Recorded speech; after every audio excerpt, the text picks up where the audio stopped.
এটা আলাই দরওয়াজার ভেতরের অংশ। এটা একটা মসজিদ ছোট আকারে, আর পেছনেই কুতুব মিনার। এটা যেটা দেখার, জাফরির কাজ সর্বত্র।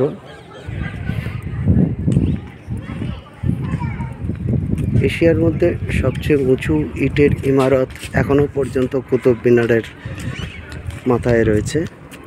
এরপরে অন্য কিছু হয়েছে, কিন্তু ইটের মসজিদ তৈরি হয়নি। এখানে একটা কূপ রয়েছে ছোট, হয়তো কোনো কালে এখানে জলের ব্যবস্থা ছিল। আর এর নিচে একটা পরীক্ষা করা হয়েছিল, যেটা পরবর্তীকালে আর ব্যবহার করতে দেওয়া হয়নি।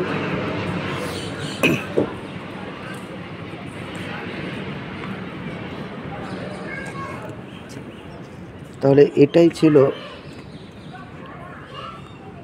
এখানে আসার মূল সিঁড়ি। আর সর্বত্র কিন্তু এই জাফরির কাজ, হোয়াইট মার্বেল, গ্রানাইট এইসবের।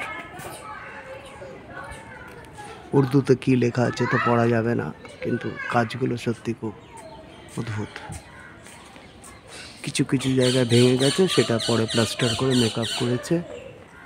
কিছু জায়গায় ভেঙেই রয়েছে, আর ঠিক করা যায়নি।